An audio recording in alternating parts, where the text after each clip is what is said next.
Well, the fate of President Biden's domestic agenda seems to be reaching a critical point as negotiations with leaders in his own party continue. At stake, some of the president's top social and spending priorities. And that brings us to the analysis of Brooks and Capehart. That is New York Times columnist David Brooks and Jonathan Capehart, columnist for The Washington Post. Welcome to you both. Good to see you. Good to see you too. Before we jump into that, I do want to ask you about voting rights, because there was some news in the Senate this week and also some news from the president last night. Now, on Wednesday, we should note Senate Republicans blocked the voting rights bill for the third time. On Thursday, the very next day, President Biden spoke at the 10th anniversary of the dedication of Dr. Martin Luther King's memorial, and he said this. Today, the right to vote and the rule of law are under unrelenting assault from Republican governors, attorneys general, secretary of state, state legislators, and they're following my predecessor, the last president, into a deep, deep black hole and abyss. Jonathan, an abyss. It's being framed as an existential threat. So what's the president prepared to do about it? Okay, so first, let's be clear about something. The president's remarks yesterday were not new. He has been sounding this alarm this is probably at least the third time he has talked about voting rights in this way, yes, as an existential threat, almost apocalyptic. But the problem is that's all the president can do. All of the power resides in the Senate, and it resides in Senator Manchin, Senator Sinema, and those other senators who are hiding behind them who don't want to reform the filibuster. I mean, that is the only way this is going to happen. The third failure of the voting rights bill is a bill that Senator Manchin put together, tried as hard as he could to get 10 Republicans to vote for it, and no Republicans voted for it. And let's also be clear about another thing. This wasn't a vote on the bill. This was a vote to allow the bill to be debated. The world's most deliberative body won't debate a bill on anything, but won't debate a bill on voting rights. So, David, Senator Manchin was behind this new bill, right? It had been pared down so he could back it, so Republicans would back it. He went to try to get their support, and they didn't support it. But President Biden has also indicated, we should say last night, the strongest support he's ever shown, that he might be willing to reform the filibuster to move this ahead. He might be willing to do that, but is Senator Manchin? Well, I can't read Senator Manchin's mind, but he's been pretty firm on protecting the filibuster in all cases. I would be pretty surprised if he wanted to bend the filibuster, even given what he's done on the voting rights stuff. You know, I think what the Republicans are doing in states like Georgia is terrible, because it sends a terrible signal rhetorically about where we stand as a country, given the history of this country and voting discrimination.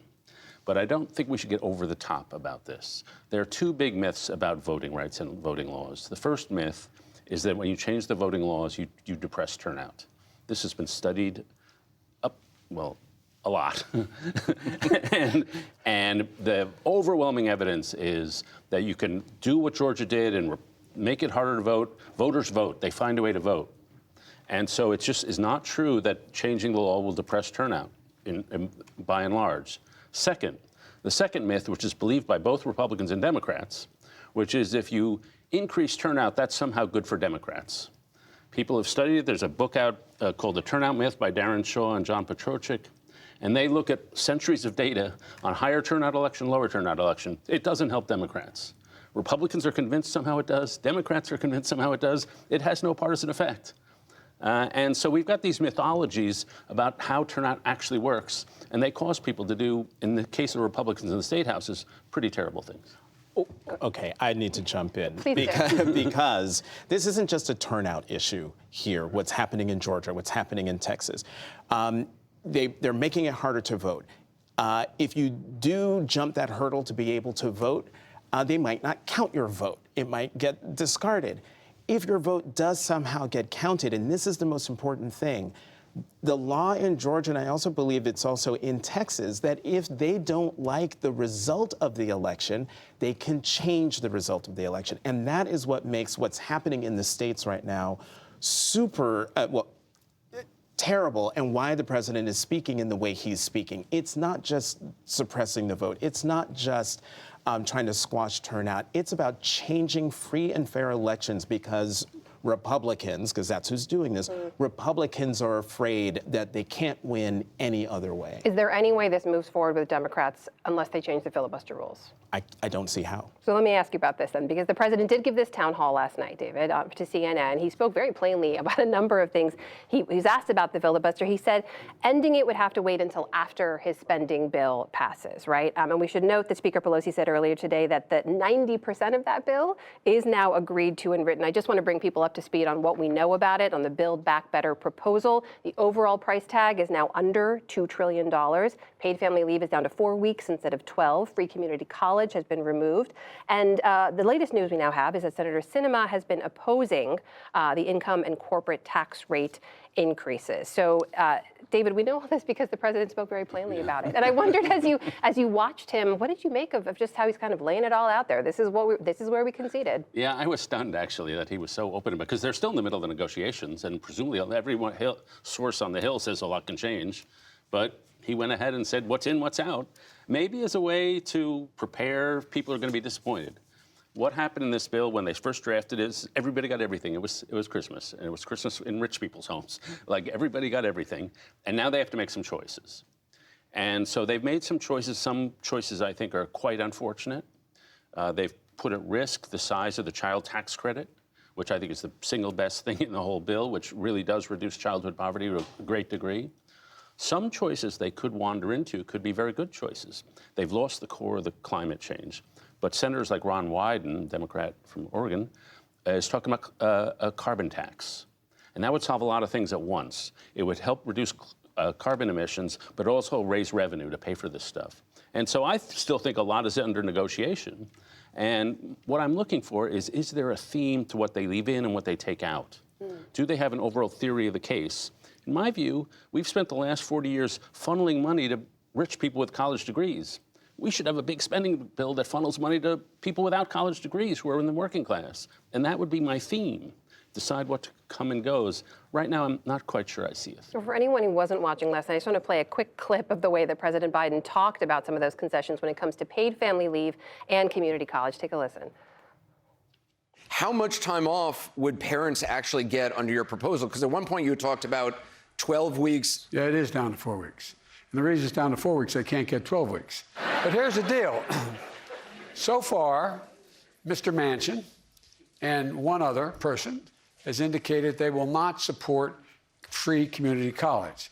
Jonathan, he can't get it done. He says, I just can't do it. But he mentions that one other person that we assume is Senator Right, Kristen he says Sinema. one other person. Yeah, Yes. it must be Senator Sinema. What should we understand about her opposition right now? Oh, I don't know. I mean, and if you ask anyone on the Hill, they don't know what she wants and what she doesn't want. And right now, it seems like we're in the 11th hour. And the fact that the president was so specific and in the weeds about what he's doing and what he wants and what is in the bill tells you just how engaged the president and the White House have been all this time. But I think the sense of urgency that the president has and that the Democrats on the Hill have is that he's going to Europe for the climate conference, and he wants to have something in hand. But also lurking in the background is the Virginia governor's race on November 2nd. Terry McAuliffe has been saying for weeks now, pass the dang bill, get it done. He wants the infrastructure bill done, but he wants something done so he can go to folks and say, look, this is done. Democrats writ large know how to govern and they can get things done. So I think those are the two deadlines that are really driving this. You are making my segues for me here because I want to ask you both about the Virginia's governor's race there. Schools have now become one of the main messaging points, particularly for the Republican candidate, Glenn Youngkin, in all of this. He's framing it all as a fight over government's role in the classrooms and parents' rights to be involved in the classroom, really more about how race and racism are taught more than anything else. So David, I want to ask you, who is he talking to in all of this? A lot of parents, and Terry McAuliffe made a very foolish statement in his debate where he said parents should not be in charge of their kids' educations, which is going to set every parent's teeth on edge. I think there's a huge issue. I think this is a very bad issue for the Democrats. A lot of things people don't vote on, but if people feel their kids are being indoctrinated with this or that, then they're going to get really angry, and they're getting really angry. And there's the angry people who are going to the school board meetings, but then there's normal anger of more stable people, and they will rebel. And what's the underlying cause of what's happening here is that people in the median education school, they've gone a little further, not significantly further left in the last few years. The median parent has not gone significantly further left. So there's a culture gap in the values and the way we talk about history, the way we talk about sexual education and gender issues. The gap has opened up between the people who tend to be teachers and the people who tend to be parents. And that gap is now creating this conflict over whose values are going to be in the classroom. And so it's become a culture war. And I do think parents are extremely sensitive about this. Jonathan, what do you make of this? Well, Glenn Youngkin and Republicans are filling that gap that you're talking about with fear. What Glenn Youngkin is doing is, talking about critical race theory. And let's be clear about something. Critical race theory is not taught in elementary schools, middle schools, or high schools anywhere in the United States. If it's taught at all, it is taught in law schools. So way far away from any parent's care. Yet, yes, Terry McAuliffe walked right into it by saying what he said at that debate and handed Youngkin an issue. But the fact that we're having this conversation about critical race theory, it's become a catch-all for all of the history that needs to be taught that makes white parents uncomfortable.